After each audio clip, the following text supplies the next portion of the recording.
What's up, everyone? This is your host, Marco. And this is your host, Clayton. And you're listening to the PreDental Podcast. Oh, yeah. Boom. Takes a try there. If you're not watching the video right now, y'all really need to check that cool high five out. Yeah, go to our YouTube page.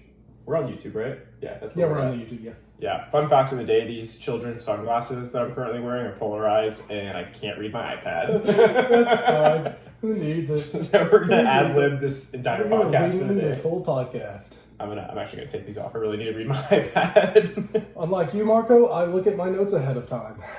See, just like school. Anyway, let's get this show on the road. What show? Okay, so we want to discuss our topic. So, we always do a topic that's not related to dental school, just to keep y'all on y'all's toes. So this one is about tattoos. Bum, bum, bum. Marco, do you have tattoos? I do. I have 4 tattoos right now. Oh, Probably going to wow. get some more, too. I really like tattoos. That's awesome. See, I'm too afraid to get a tattoo because I'm afraid if I get it on my body and I look at it every day, I'm really going to hate it. Then I'm going to want to, rip it off or something. I don't know how you get rid of tattoos. But... Yeah, they have laser procedures that can do that, but it's not a lot of fun and it's very expensive. So what I recommend with everyone that wants to get a tattoo is get a design together and make it something meaningful. Don't just get something because you like the way it looks. Some people do that and they love it, sure, but I think tattoos are a lot better when they have a sentimental value behind them, and then make it your phone background for a couple months. That way you have to look at it every day. That's smart. And if you don't like it, then don't get it. So you may be asking, can you go to dental school if you have tattoos? And Clayton, what's the answer to that one? Absolutely. I know yours are where you can't really see them. For sure. Because, once you put your scrubs on, you can't really see them. So that's a really good option, too. So put it somewhere on your body that you're not going to be able to see them when you're wearing your scrubs. So absolutely. I think that's really smart. Yeah, use some common sense. Don't get face tattoos.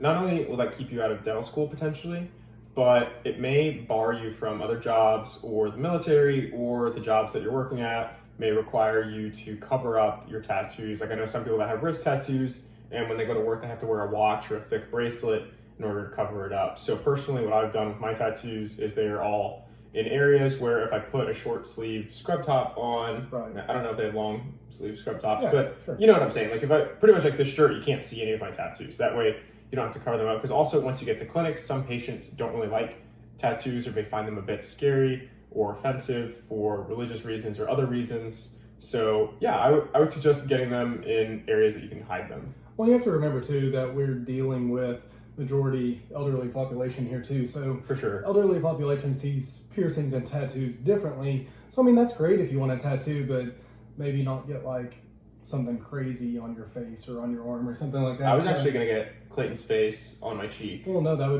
would actually help your business. Probably. It would help me in the looks department as well. Yeah, sure. The ladies would be like, wow, who are those 2 handsome young men? Exactly. That's exactly right. Yeah, I think that's a really... 2 for 1 special. I think that's a good idea. You get my face and I get your face and call it a day. Boom. Love to see it. So... It's a big day.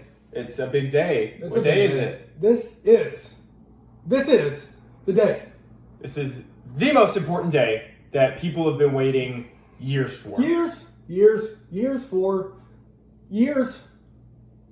So what could this day be? This day is the day that you find out if you get into dental school. That's awesome. I remember it like it was yesterday. Even though it was actually a year ago for us. I think I peed myself multiple times on that day. For sure. Absolutely. Absolutely. There was a lot of tears. There was, I guess in your case, pee. Lots of it. Yeah, lots of it. But yeah, seriously, it's a huge day for a lot of you, and we're going to just go through and talk about all the different scenarios that are possible on this big day and just give you some general advice, because we were in your shoes literally, well, I guess it's a year and a day because we found out December 3rd and this year's December 2nd. Yeah. So it's still awesome because I remember after, I almost said acceptance. My wait list. So I was waitlisted. I was one on the wait list, so we'll talk about that here in a minute. But after I got my acceptance from being off the wait list, I had so many questions. For sure. How do I get financial aid? What is financial aid? Do I have scholarships? Where am I going to live? Just so many questions out there once you finally do get in, because you've worked so hard to get there, you really haven't thought after you get in. So we're going to kind of dive into all of that. Yeah, so first things first is that you may be staying up all night updating AdSAS, trying to figure out what's going on, but just know that a lot of schools don't update until the morning because technically the schools can go ahead and upload your results to AdSAS, and then AdSAS isn't supposed to release those until the day of, which I guess would be past midnight. Yeah. But a lot of schools choose not to just in case there's an error. They don't want anyone finding out early. So they go into the office Monday morning and do it then. So you'll find out either December 1st, or if December 1st falls on a weekend, then you find out the next Monday. Right. So it's super exciting time. So some schools I have heard actually do, like you get a call at midnight, or I think you got a call. Yeah, so when I was accepted to Louisville, they're an hour ahead of us time zone wise. So I remember it was like 1:30 in the morning. Yeah, I mean, it was late, and they called me and they're like, "Hey, you're gonna be a doctor. Congratulations." So that was really neat. I know they do that, but some schools don't even do phone calls. I know LSU, they just send emails and that's that. But Yeah, it's an exciting time. It really is. So the first option, you have been accepted to dental school. Woo! Awesome. Congratulations. You've worked so hard for this. It's going to be an awesome journey and you're going to love it. So you probably have questions right now. I've got into dental school. What next? Marco, what next? First things first, congratulate yourself. Take a deep breath. Go get dinner with your family or friends or something. Like, really just enjoy the moment. I don't know. For some people, it's different. So, like, a lot of the people that we went to LSU, or that we currently go to LSU with, Right. They only applied to LSU because it was their in-state school and they had the highest chance of getting in there, versus us being from Arkansas and not having a dental school. We had to apply to a bunch of different places and we didn't really know what to expect. So, where was I going with that? Oh, so if you get into multiple schools, well, as long as you get into one, you're good. But then you have to consider, is it an in-state school or an out-of-state school, and how to make the decision on if you get into more than one. Absolutely. So you probably have already developed a list of what if I get into this school or what if I get into this school.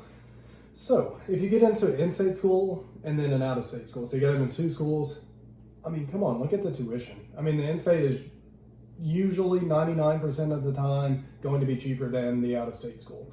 So, I mean, if it's a good school, and it probably is a good school, go in-state route. I mean, Yeah, it's gonna for be sure. it's gonna be so much cheaper in the long run, and you're gonna save so much money. Absolutely. Now, if you just absolutely love the out-of-state school and that's really where you want to go and that's where your heart's set, then sure, go for it, because you are doing an investment on your education. Right. But just know that it is going to be a lot more. So it's not just $100,000 more or $150,000 more. It is that $100,000 on 6% interest compounding from the minute that you take the loans out. So it's very expensive. Right. So after you get accepted, you usually have a couple of weeks that you get to decide if you want to go to that school or not. So after you decide, you're going to put a security deposit down. That way they're sure that you're going to take that spot and they can plan on you being there, and they can let, other students know that, they're probably not going to get in. So you're going to put a security deposit down, and then at that point, I mean, obviously you've decided where you want to go. So then you can let the other schools know, because it's courteous, that you're not going to be attending, and so they can send out emails to the other lucky people that they've maybe gotten off the wait list. So it's good to be courteous and send the other schools an email as well. Yeah, for sure. As soon as you make that decision, be sure to contact the other schools. Most schools have a 30-day limit on when you can let them know. So if you don't contact them and put a security deposit down within 30 days, then you lose your spot, essentially. Some schools do it a little bit sooner. So at LSU, we had 7 days to decide, but being Arkansas residents, it's a little bit of a different situation. Right. Some schools do 2 weeks just because they're trying to fill those spots faster and give more students a chance, because they want, I don't want to say higher yield students, Yeah. but students that are higher on the wait list versus lower on the wait list, because they think that those students are going to fit better within the class. Right. So I've been accepted, and now should I study a bunch before? Absolutely not. Absolutely not. Be sure to finish your requirements that you need to do if you have any prerequisites that are left. But besides that, have a chill semester. I mean, my goodness, you got into dental school, you earned it. It's a good time, relax. I know I took 3 hours my spring semester because I only needed one more class to graduate. And at that point, the school I mean, LSU at least didn't really care because Right. they understood that I had been working my butt off for the past 7 semesters. Right. So yeah, take some time off. Like, go on a vacation. Like, don't stress about it. You can get into dental school not ever having worked at a dental office. For sure. And you could be like me, who I just took the prerequisites. I didn't take advanced science classes besides what was required of me. And they're going to teach you everything that you need to know when you're in school. Exactly. So it was a little bit different for me because I finished my prereqs in December. So I had, 6 months off before I started school, but I was already working as a nurse. So I just worked as much as I possibly could so I could save up as much as I possibly could. That way I would have some money in dental school. So if you have a good job, go ahead and work some. I mean, don't work yourself to death because you're going to have a busy schedule in dental school. But if you have that option, it's a great option to be in, especially if you're working in like a dental office or something in healthcare, because you're spending time around patients and you're learning more about the dental field and healthcare in general. So, I mean, it just kind of depends on where you're at. If you're in school, then, don't stress about it. Do well in your classes, pass your classes, don't fail them or have a serious drop in your GPA because they look at that. I mean, if you for sure, you do have to submit. I don't mean to cut you off, but you do have to submit a final transcript. So even if you were like me, you're just taking one class. Well, don't bomb that class because they have the right to rescind your acceptance. It's very rare that happens, but I mean, if you're a goofball and you just butcher that last semester and you make a bunch of bad decisions and don't pass your classes, then yeah, they can reserve the right to rescind your acceptance because you haven't matriculated yet. I mean, if you go from having a 4.0 GPA to a 1.8 GPA, that doesn't look good on your part. I mean, For sure. that just doesn't show maturity on your part, doesn't show you're ready to be in dental school. So they have that option, they have that right to rescind your offer. So be careful. Pass your classes, do well in them, but don't stress a whole bunch about it. It's going to be fun. Absolutely. And I think you brought up a good point too of working. Like if you have a solid job that you enjoy working at, like I know my last semester of undergrad, I worked as a substitute teacher. And that was really fun because most of the time I was subbing for PE coaches. So I would just get paid to go outside and hang out with kids all day and like play dodgeball and stuff like that. It was really fun. So if you have a job that you enjoy, for sure, like saving money before dental school is never a bad option because your first semester of dental school is by far your most expensive because you're having to pay to move to whatever area you're going to. I know like in my case, I had to get a gym membership and there's other expenses with moving, plus you have to get your loops and your laptop and your textbooks and all this stuff. And it kind of sucks because it's the first semester of dental school that's most expensive, so you're going to be taking out the most interest on your loans because they're accruing for 4 years versus your fourth year is the most affordable, but you're not accruing as much interest on that, which it would be nice if it was the other way around, but it's not. So little things that you can do to save money and have a little bit of a nest egg for yourself early on can really help you out in the long run. Absolutely. And you brought up loans. So with loans, we're going to have another podcast about loans and we'll talk all about financial aid. But the thing is, so once you accept your position to whatever dental school you decided on, you're going to get an email at some point from them with a packet of information, things you need to do. So for us, we had to collect like a quart jar of teeth. We had to fill out some forms for loans and things like that. But they're going to send you all of that. So you don't have to really worry about anything right now because they're going to send you things that you need to do. So you don't need to like Google checklist because I got into dental school. So I mean, they're going to send you a list of things that you need to do. So don't be stressing about that because I know I was, because I had never dealt with loans before. So I was really worried about the process, but it's going to be fine. They're going to send you a list and it's going to be okay. Because like I said, we'll make another podcast about loans and financial aid, that kind of thing. Yeah, for sure. Because it's like, when you get into school, you're so excited to start and you want to do everything you can and you don't want to mess up anything with dental school, but then it's like, just hang tight. Like they're going to send you all the information that you need to know and you're going to have more than enough time to do it. The only thing I would recommend is going ahead and filling out your FAFSA for the next year because you have to fill that out by, I believe, April 15th in order for it to process on time for you to receive your loans on time. So definitely do that. Again, we'll talk about that later, but the biggest advice we can give you is if you get in and it's an awesome school and you know you're going to go there, just hang tight and let the school contact you. The admissions office is going to be really busy those first couple of weeks trying to fill all the spots and then dealing with people who turn down their spots and then getting people off the wait list. And before we move on, there is one thing we need to talk about is if you get into an out-of-state school, but you applied to your in-state school and you were not accepted. What should you do, Clayton? So, you're accepted into dental school. I know I talked about the tuition being a lot higher for out of state, but you're not going to be a dentist if you don't go to dental school. Right. So, if you decline the offer to the out of state in hopes that the next year you're going to get in that in state, but you don't get into that in state, you're Then still not a dentist. you wasted 2 years at that point. So, I 100% think you should take the spot. If you get in, take the spot. It's going to be okay that you're going to accrue some more debt. It's going to be fine. Just take the spot. You're going to be a dentist, and then you'll take care of the debt later. For sure. Because think about it like this. You also have the opportunity cost. So every year that you're not in dental school, and we've spoken about this before, Right. but every year that you're not in dental school is a year later that you're going to start your career and start making that dental salary. And plus the cost of education is rising. So it's going to be more expensive and you're making less money in the long run. Also, I will say, if you get into the out-of-state school, and then let's say you get we'll talk about waitlisted in a minute, but if you get waitlisted at your in-state school, yeah, you might want to wait a couple days and see, especially if that's where you want to go. But if worse comes to worse, put the security deposit down at the out-of-state school that you get into, and then even if it's March or April, I mean, shoot, I know some people, it's like the week before orientation, and life happens. Like, people get in car accidents, or just for whatever personal reasons they decide that dental school is not what they want to do. But because I know there's a D2 at LSU, he got in after the first day of orientation week. They started on Monday, and Monday night LSU called him because someone didn't show up and decided that they just weren't going to do it. And they said, listen, if you can get here by tomorrow or as soon as possible, we'll give you the spot. And congratulations, you're going to be a doctor. And he was in China at the time. He was in China. That's crazy. So, I mean, it can even happen after school started because the person doesn't even show up. So like Marco said, the worst case scenario, I mean, it's not even a worst case. So you put the security deposit down at the out-of-state. Say it's $500. You put the $500 security deposit down, and then your in-state school sends you your acceptance.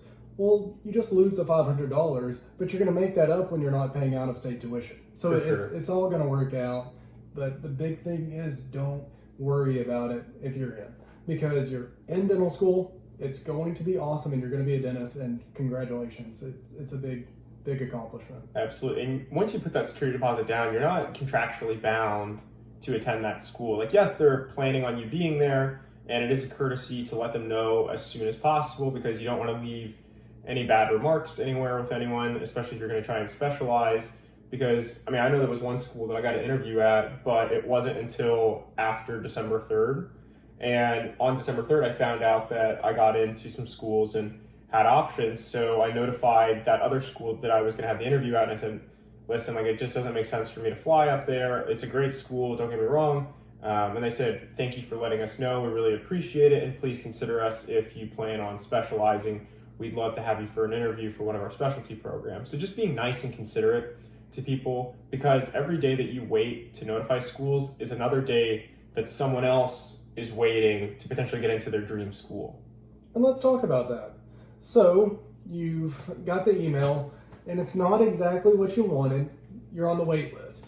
So that's where I was. So I got, it's kind of different. So I got the call from Tennessee, and I was accepted to Tennessee, but I didn't get the Arkansas spot. So I was in an out-of-state spot, and I was going to have to pay out-of-state tuition.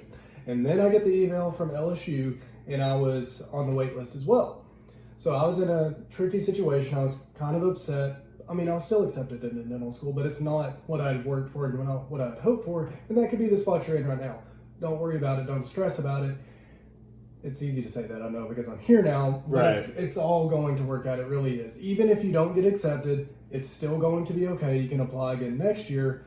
But luckily for me, in a week, I got the email from LSU that I was accepted. So that's why we talked about it's important for those of you who were accepted to, as soon as you find out, as soon as you know where you want to go ahead and let those other schools know, so students like me who are on the wait list can get off the wait list. So that's my advice. For sure. Definitely for the wait. Yeah, because that happened at Arkansas the year ahead of me. So there was these two guys that got into several schools, and they're having a tough time making a decision, but they didn't decide until later on in December. So they were holding up 2 spots at several different schools, and a lot of people were stuck on the wait list just not knowing what to do. And once they got into a school, they accepted it, even though it might not have been their first choice. But then after they put the security deposit down and came to the realization, they didn't go back and take the spot, like at LSU, for example. Right. Like one of my friends ended up going to Texas A&M instead, Right. because she was on the wait list at LSU, and then she finally got off the wait list. But by that point in time, she had already put her deposit down and just didn't feel like transferring it out. So you can literally affect other people's lives. So it's just, again, it's just about being courteous. Like, let the schools know as soon. Don't rush your decision, but let them know as soon as possible once you've made it. There's no reason why you shouldn't contact them. Exactly. So, and like for me, it was a week that I found out that I was off the wait list. But like we said, like with the guy in China, it could be a week after school's already started. So don't give up hope until it's been like 2 or 3 weeks after school has even started. For sure. So, For sure. So I mean, that's a possibility that you may have lost complete hope that you're not going to get into dental school this year, but you actually could. So I mean, it definitely could happen. So just try to keep busy, because if you aren't busy, you're just going to drive yourself crazy thinking about, what could I have done differently? Did I mess up in my interview? Is my GPA not good enough? Is my DAT not good enough? So don't stress about it yet. So I mean, if it's 2 or 3 weeks into school, then you can reach out to the admissions department at the specific schools that you applied to and kind of ask them, what could I have done differently? Was it my DAT? Was it my GPA? And what kind of recommendations do y'all have for me? Yeah, absolutely. I wouldn't contact them tomorrow. No, if you get waitlisted or rejected, because they're going to be extremely busy and they're already answering enough phone calls with people that have questions and whatnot. But yeah, just know that a waitlist is not a rejection, and you're not over until they specifically tell you that it's over. Unfortunately, I do know some people. I know one guy that got waitlisted at 2 different schools, and he never got off the waitlist, unfortunately, so he had to end up reapplying. But for most people, they find their spots. Like, a waitlist is a good place to be, and worst comes to worst, it lets you know that you're a competitive applicant for the next year. So just hang tight. And I know we've talked about Student Network as well. It's a great resource, but don't go on there and chance me and all this stuff. That's just going to psych yourself out. It's going to drive you crazy. Like what Clayton said, just stay as busy as possible. If you're on the wait list, just keep your mind off of it. And like Marco said, don't reach out to the schools tomorrow if you're on the wait list, because it's not going to affect your position on the wait list. It could negatively affect your position on the wait list if you bug them to death. If you just constantly email them, constantly call them, it's going to drive them crazy, and it's not going to want them to take you off the wait list. So just hold tight and wait it out. Unfortunately, Absolutely. Waiting's the worst, but sometimes that's all you can do. For sure. So at this point, we are going to take a quick break to give a special shout out to our sponsors. Marco, this is awkward. Did we not get the special shout out for them? I thought I put it in the notes. It's well. Oh man, this is awkward. We don't have any sponsors. We don't. It's fine. If you would like to be a sponsor, contact us. The PreDental Podcast at gmail.com. Just like our name, right? Like that's our name, the PreDental Podcast. The PreDental, yeah, it fits. Yeah, so the PreDental Podcast at gmail.com. If you would like some special shout outs, or you would like to partner with us or sponsor us, like literally anything, we would be more than appreciative, because this podcast is free, because we understand that getting into dental school is tough and it's expensive, and we just wanted to provide a great free resource to all the students out there. That way you can hopefully get relieved of some of your questions. Yeah, absolutely. I mean, we're sitting at our kitchen table right now, so if somebody wants to donate a nicer table, we'll accept that. Yeah, squeaky. Yeah, see, if you watch the videos, you'll notice how we try not to lean on the table, because it's not even that good of a kitchen table. So anyway, let's get back to the podcast. That was awkward. Tables are us if you're listening to this. Tables are us. I think they follow us on the Insta. Hopefully, yeah. Oh, yeah, we have an Instagram. Go follow that. We post a lot of cool stuff. We do. It's awesome. The PreDental Podcast. And now you changed your Instagram name, so we're matching, right? I did. At first I changed it to Dental Student Clayton, and that wasn't cool enough, so I changed it to Dental Student _ CDog. Dental Student CDog. You put the underscore in there? Yeah, I did. Oh, Oh, wow. Nice. Break it up a little. I put the overscore in mine. Oh, okay. Just kidding. But mine is dental student Mark Coco, as in Cocoa Puffs. He had to give himself a shout out. Here we go. Here we go. So anyway, speaking of shout outs, we're going to get our question of the day. And what's interesting about this question is that Clayton and I really haven't thought of an answer yet. So we're just going to kind of go off the cusp and see what happens here. It comes from one of my really good friends. Her name is Keely. Keely, this is a shout out to you. I know you're going to get a phone call. I know you're going to get emails. You're going to get in. Don't stress. It's going to be fine. You're seriously going to be great. But your question, and I want to thank you for it, is if you could do everything over again in regards to college and applying and the whole process, what's one thing you would do differently? Oh, man. Again, we haven't read this question a whole bunch, so we're just going off the cusp here.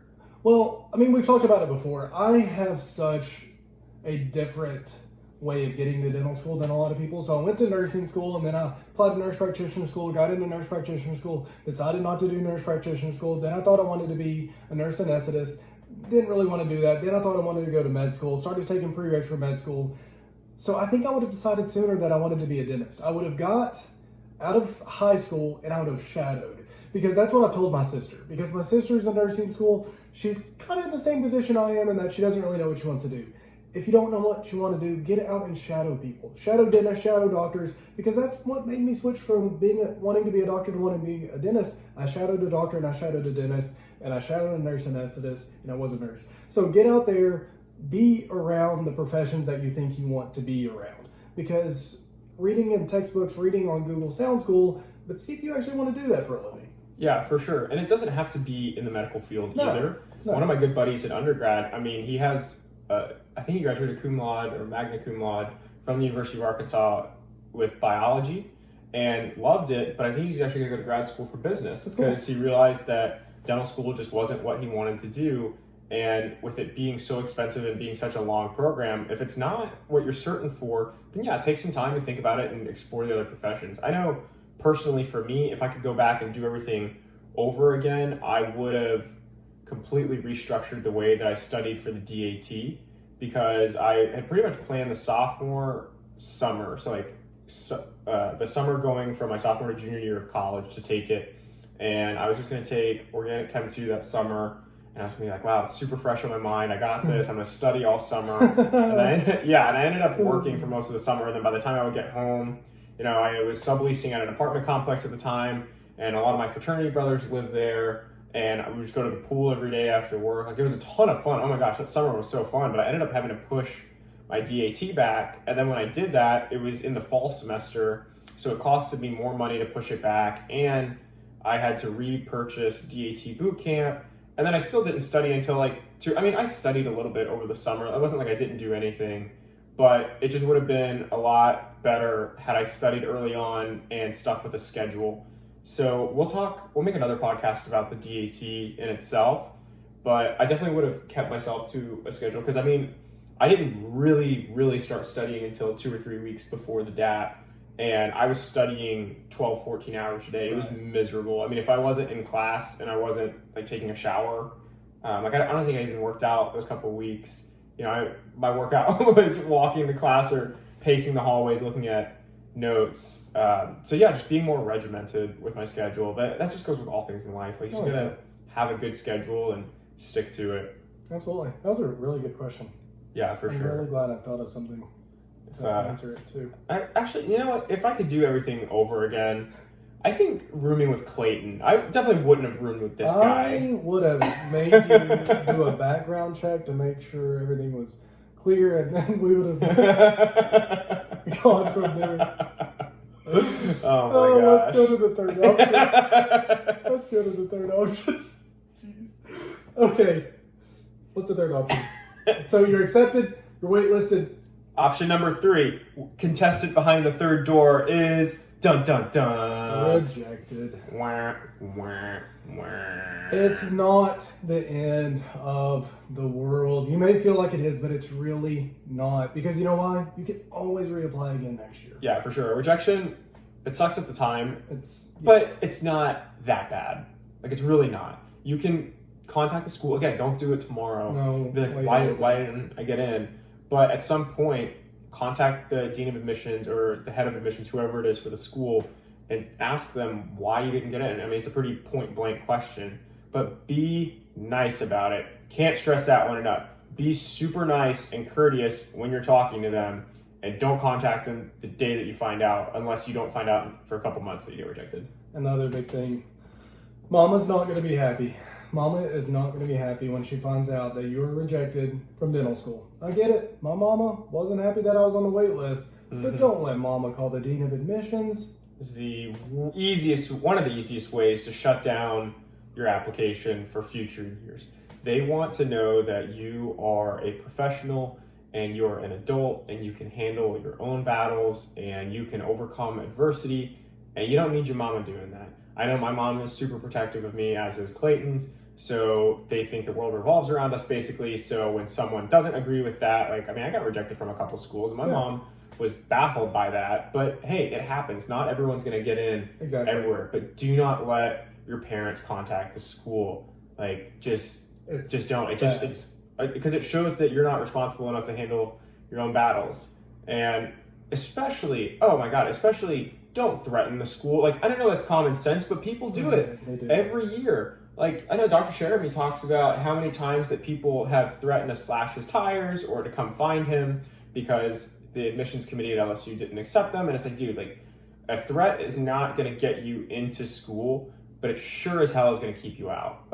Without a doubt. Oh, absolutely. Well, and the thing is too, the deans talk to each other. The dean of LSU, I'm sure they do have a group meeting. Dr. Jeremy probably talks to the dean at New York. Yeah, Kansas City. Yeah, Iowa. They're going to talk to each other. So if you threaten to slash one of their tires, they're all going to find out about it. So don't do that. That's not good. That's not a good idea. For sure. Again, very common sense, but again, you'd be surprised at how often it really happens. And I get it. You've worked so hard. You've been waiting all semester, and especially if you got an interview and you're like, oh, come on, this was going to be my year. Yeah. Hey, sometimes it just doesn't happen because part of the admissions process isn't just how you are as a student, but how you would fit in with the rest of the class. So sometimes it really just isn't your year. And it doesn't make sense until you're in the program and you see it firsthand. Right. So like Marco said, wait a little bit until you contact the dean of admissions. So when you do contact the dean of admissions, it's okay to ask, what can I improve on? So do I need to improve on the DAT? Do I need to improve my GPA? Do I need to improve my shadowing hours? What is it? And one of the things they can't really disclose to you is your letters of recommendation and your committee letter. So if it was your committee letter, if it was your letters of recommendation, they're not going to tell you that. So if your GPA is good, your DAT is good, your shadowing hours are good, it was probably letters of rec. It could have been the interview too. Could have been one of those things. Yeah, for sure. Sometimes the interview just doesn't go as expected. Right. Maybe your nerves got to you or something. But yeah, but I feel like if it's your interview, they'd probably let you know. But yeah, one thing they can't talk about because of confidentiality reasons is your professor letters. So if they get kind of weird and shady and don't really give you a reason, just know that they're not doing it to be weird and shady, but because they have to respect the confidentiality of the professors. But yeah, just because you don't get in doesn't mean you have to retake the DAT. No. It doesn't mean that you have to get a master's degree. But if those are things that you need to improve on, like if you had a low undergrad GPA, then yeah, the school might recommend that you get a master's degree. Absolutely. Or go back and take some classes. But the schools are usually pretty upfront and they're willing to work with you. There's no school whose mission is to keep you out of dental school. They all want you in. Exactly. Sometimes it's just not your year, and sometimes you just need to be a little bit more competitive in order to get into the program. Exactly. So if it is your GPA, they're usually going to tell you, yeah, you may need to do a master's program to improve your GPA. Yeah, you may need to retake your DAT because your DAT score is low. So they're generally going to tell you those things, and it's easy to fix those things. So I mean, if it's that, then fix it. If it's your letters of rec, and they don't tell you, don't go out and slash your professor's tires who did your letter of rec. Don't do that either. That's not a good idea. Well, because the professors have to be honest with the school as well. You don't want, because it's all about your reputation. So if you're not a good student and then that professor recommends you and then you turn out again not to be a good student, then that looks bad on the professor. And the next year, the year after, when they try and recommend a different student, the school's going to be like, oh, well, I can't really trust this professor. So it goes back to their word. And also, it just goes back to the integrity of the program, that people shouldn't be lying to get you in. Also, don't choose a bad professor to write you a rec letter. Like, if you didn't get along with them, or if you didn't show up to class, or they don't know you, or like you barely passed, like, you want we're getting a little bit off topic here, but like, you want a professor that knows who you are and can talk about who you are personally, and not just who you are in the classroom or what paper says about you. But anyways, if you don't get in, this is the next thing we're going to discuss, is be doing something. Don't just sit on your couch and watch Netflix or Disney Plus, because I mean, that sounds enticing, but if you apply again next year and you go through those round of interviews, they're going to ask you, what did you do in your year off?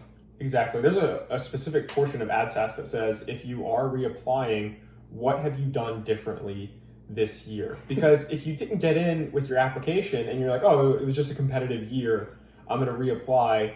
Well, it gets a little bit more competitive every year. I mean, on average, national DAT scores are going up. More people are getting master's degrees and advanced degrees and then going to school. I know a lot of people do a lot of shadowing. I mean, shoot, I worked for an oral surgeon for a year and a half. I think I had in total 1,500 shadowing and work hours. Not to toot my own horn there or anything, but people are getting more jobs while in undergrad and things like that. So it makes the whole process more competitive. So don't think, oh, well, next year I'm going to be with all the lazy people, because it's probably not going to happen. It's not. It makes you look lazy if you haven't done anything for a year, because it also just shows that you don't really want it that bad. Exactly, because in your position right now, you got rejected. You have a leg up on the people who are just going to apply the first time, the next go round, because you know how the interview process goes, you know how the application process goes. So you have a leg up on those people. So you need to keep that leg up by working, by being around, the dental profession. You need to be doing something, because if the only thing you can put on your application is, I watched every episode of The Office, I mean, that's good. I mean, that's kind of cool. But you need to do something more than that. You need to show that you're trying to improve yourself and you're trying to be better this year than you were last year. So for sure. I mean, watching every episode of The Office is a life improvement, and I will stand by that. But that isn't really something that you can talk about in an interview or put on your application. Absolutely. So be doing something. Just know that, it does seem like the end of the world. Like, I'm not going to sugarcoat it. Like, right. If you don't get in anywhere, that does kind of suck. Yeah. Like, again, not sugarcoating it, but it's not the end of the world, because you can reapply. And honestly, a year of working or getting that master's degree, like, I know people, like, I've studied my butt off for anatomy this semester. Like, it really was difficult. It really is. And I have some classmates that have literally slept through some of the lectures and don't study at all. Well, people that you're smart, but just kidding. People that did master's degrees and took high-level anatomy courses during those master's programs, they're doing awesome. They're kicking everyone's butts because they have that experience and they've seen the material before. Allie. So Allie, Krishna, we know Aaron, that boy Aaron, Nadia. Yeah, Nadia's just brilliant. She is. Honestly, so many of our classmates are brilliant. It constantly baffles me. It's intimidating. Because they talked about running for Congress and getting in. I think it was John McCain who was in the Senate. He said, you spend the first 6 months wondering how you got there. Right. And then you spend the rest of your life wondering how everyone else got there. And I think it's kind of the opposite in dental school. Because, those first couple of weeks, we were goofy. We partied a lot. And I was like, wow, how did everyone else get here? You might have a little bit of an ego trip or something. Yeah. And then you see people perform in the classroom and perform in the clinics. And then you spend the rest of your dental school career being like, wow, how did I get here? How am how am I so lucky to be around so many good people? It's crazy. So I think part of that relates back to how Dr. Sheremy does admissions and how he really makes sure that we're all meant for each other. Because, I love the D2 class at LSU. I think they're great people. But, I would have made it work, but I don't feel as though I would have been as close to them as I am our class. I just feel like I have more things in common with people in our class, and I feel like I relate to them a lot better. Well, and that's what the deans of admission are looking at. They've been doing this for a while, so they know what personalities go together and what kind of people will mesh well together.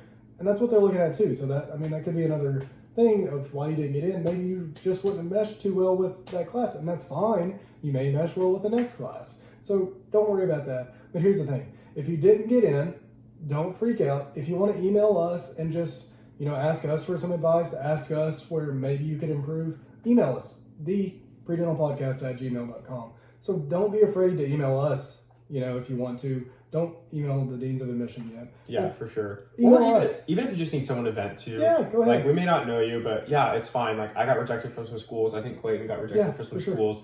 Like, just shoot us a DM, shoot us an email, whatever you need to do. If you want to talk about how stupid the program is and how you can't believe you got rejected, yeah, sure, just let it all out. Just don't do that with the deans or like anyone that's affiliated with the school. I mean, even if it's LSU, you can still reach out to us. Like, we're close with Dr. Sherry, but like we're not like, oh my god, hey, like, did you see what this person sent me? Yeah, we're not going to tattle unless you like threaten us. Yeah, don't send us threats. Yeah, please don't. But seriously, if you would like to wonder how you can improve your application and you want us to take a look at it, we can make that happen for sure. So, Marco, the fourth option that we're going to talk about. So we've talked about being accepted, we've talked about being put on the wait list, and now we've talked about being rejected.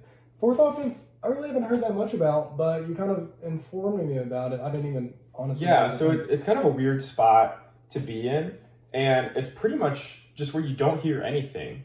Your AdSAS hasn't been updated. The school never sent you an email. Also, make sure that you've added all the school's emails because sometimes it goes to junk. My LSU acceptance actually went to my spam folder. That's crazy. No, it wasn't my acceptance. It was my interview offer. And Dr. Sherry had sent me a personal email and was like, hey, heard from you. Are you coming or not? And I was like, what? What do you mean? I got an interview? And then I had to plan that trip quickly. But anyways, if you don't hear anything from a school, it is a really weird spot to be in. But sometimes, like, I don't know, maybe you're just like the next person on the wait list. And instead of telling you that you're waitlisted and giving your hopes up or something, then they might just hold off for a week. Or if you're kind of rejected, but you're not totally out of the game, but you're not necessarily on the wait list, they may do it. I don't really know why schools don't tell you. That's weird. But it happened. I mean, it happened to me at 2 schools. Did you call them?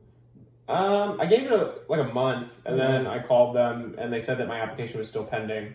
So I don't really know what that meant, but I didn't get. I think I know what it meant. Yeah, I ended up getting rejected from the schools, but I actually got rejected from one school 4 times. It was Texas A&M. Ouch. I guess they had a glitch. He's not bitter. Yeah, not bitter at all. Whatever. Gag 'em, right? Yeah, gag 'em. Didn't LSU just play Texas A&M? Oh, but we didn't. No, I wouldn't say that we played them because I mean we just whooped them. Like it was so bad that if you're from Texas A&M, reach out to us, yell at us if you want to.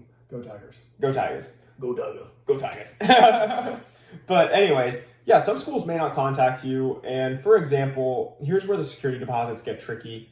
But one of my really good buddies in undergrad, he got accepted to Tennessee, and he really wanted to go to Kansas City. Part of it was their program, and part of it was that he had a lot of family that lived around the UMKC area, and he wanted to be closer with them, and I'm pretty sure he got to live with his uncle or something, which free housing is the best housing, for sure. Some of our classmates, like I know in undergrad, it was like, oh man, like you still live with your parents? What? And now like I look at my dental classmates that live with their parents and I'm like, oh my god, I'm so jealous. High-fiving those people. Yeah, literally like, dude, like I wish my mom would move down here because like some of them get help with their laundry and like a lot of them don't cook and they get free rent. Like, oh man, they save so much money and it seems so much more chill. But unless you're like me and then you get stuck living with this guy over here. Look at this. I'm stuck with this guy.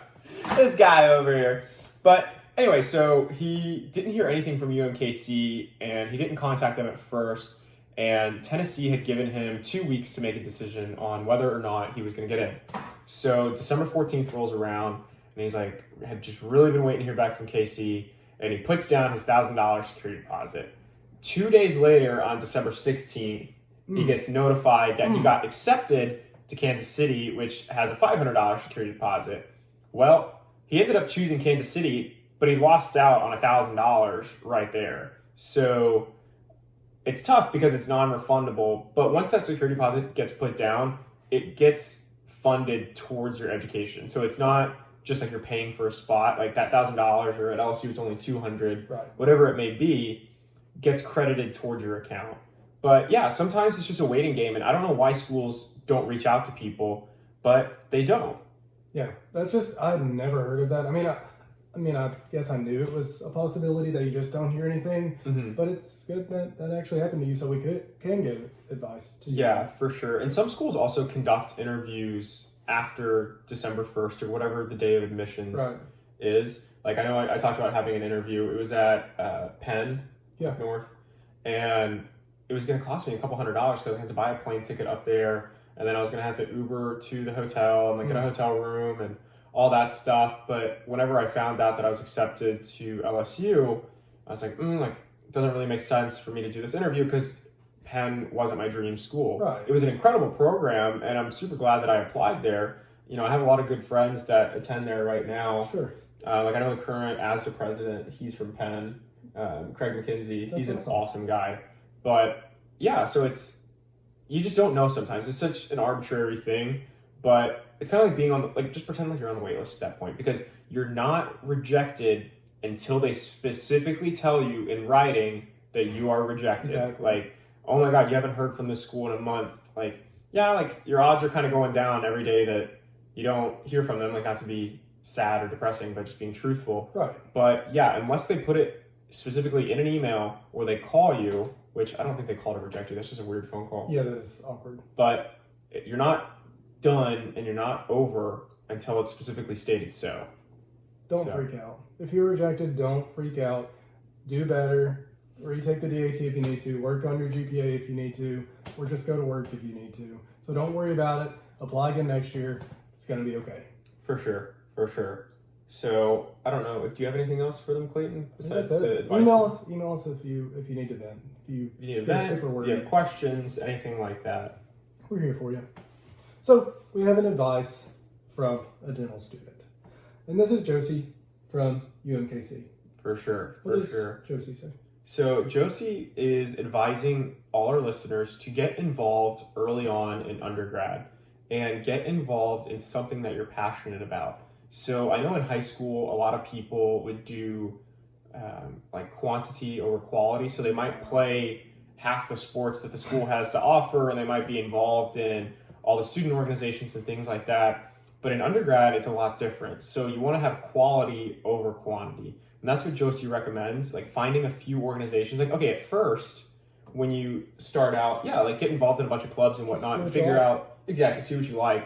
But once you find those few things that you're truly passionate about, then get involved with those heavily, because that passion is going to carry on when you interview. And it's also going to help you be more involved and be a better member and be a better leader in those organizations. Absolutely. And that's kind of what I did. I joined a bunch of organizations freshman year, kind of figure out where I fitted, what organizations I really liked. And then my senior year, I was only involved in a few, but I was really involved in those organizations. I was either president, vice president of those organizations. So that looks a lot better than being involved in 30 organizations, but not holding a leadership role in any of them. So, for sure. Great advice. Definitely get involved. Yeah, I know. Fun fact, I was actually in ROTC my first semester of college with the Army. Oh. And I wasn't involved in the day-to-day operations of it, but I was taking like a basic military science class. And it was funny because everyone else in there was a cadet, and I was the only one that was taking the class but wasn't involved in ROTC. And I was pretty much a hippie in undergrad. Like I wore Birkenstocks and Crocs all the time. Really, I had a picture. I know. For the people watching it on YouTube, I'll be sure to post a picture of freshman year Marco. You'll see it. It was. I mean, I had hair like down to here. Like it was nuts. I think I went a year. The silver cap. Yeah. Silver cap. Yeah, I had these two big silver caps on. I believe number 2 and number 31, but. Those are teeth, by the way. Oh. I didn't know. Gosh. I was on the wait list. But, oh wow. Do you want to get you some french fries? You're a bit salty there, my guy? Quite salty. I'm in now, it's fine. Yeah, and that's another thing. Once you get in, we're just speaking off the cusp here, as we usually do. Always. But, like I wasn't on the wait list and Clayton was. Rub it in. I'm just saying that makes no difference though. None. We wear the same color scrubs. We're in the same class. We pay the same amount to go to school. It doesn't matter. Like, if you're, even if like you have the lowest GPA in your class, what are they going to call your graduation? Still a dentist. Exactly. Because here's the thing. When you graduate and you get your diploma from dental school, it's not going to say DDS was rejected 5 times but finally got in. It's just going to say DDS. It's not going to say DDS was on the wait list and then got in. Just going to say DDS. So like I said, like both of us said, don't stress about it. Keep trying, keep working at it. For those of you who are accepted, congratulations. So awesome. So proud of y'all. So happy for y'all. Absolutely, absolutely. A huge congratulations. This is a true honor, and Absolutely. you've really deserved it. To close out, I would just like to tell a really quick story that Dr. Sheremy would always tell during his rounds. He would come to the University of Arkansas every year and give a speech and tell us about the school, and he always tells us about this one guy who was an awesome student because he was an awesome person, but didn't necessarily have incredible grades and just didn't have good DAT scores. And he ended up applying 4 separate times and just couldn't get in. And it got to the point where he ran out of money and he was literally working on an offshore oil rig. And I guess they had Wi-Fi or something out there. Yeah. He had to make phone calls and help people do his application. But he finally retook the DAT and got the score that LSU wanted him to get.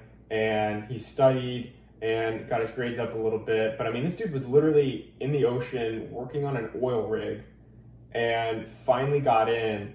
And he was a pretty big guy too. Dr. Sheremy always shows a picture of him with one of his first pediatric patients. And this guy was known as the stud of his class. Patients loved him, his classmates loved him. And yeah, it took him 4 or 5 tries to get into school, but it was totally worth it. And I'm almost positive he's in an oral surgery residency now. That's awesome. So he went from being rejected to just general dentistry several times to now doing one of the most competitive specialties out there. So never give up on your dream, especially if dentistry is your dream, because it's well worth it. I can tell you it's hard, it's challenging, sometimes it makes you second guess yourself, but in the end, I wouldn't trade our dental school experience for anything. If it's easy, you're not going to appreciate it as much. You've worked so hard to get here, and you're going to appreciate it so much more because you've worked this hard. Congratulations to all of you who have applied, whether you've been accepted, whether you're on the wait list, or even if you got rejected. Y'all are awesome, and it's going to be okay. Absolutely, absolutely. So again, easier said than done, but just take a deep breath and know that everything is going to be all right. So congratulations to everyone, even all of those who just applied, no matter what the outcome is. Absolutely. Because it's a true honor to even get to that point. So anyways, my name is Marco. And my name is Clayton. And thank you for listening to the PreDental Podcast. Oh, yeah. Boom. That was really good. I thought so. That was a weak high five. Yeah, it's fine. We missed the first one. How long was it? This one doesn't give me a time, but basing off Bitch! Basing off this one, it looks a little bit longer. I think if I had to guess, it's probably like 50 minutes. 55. Damn, I'm good. We actually goofed off like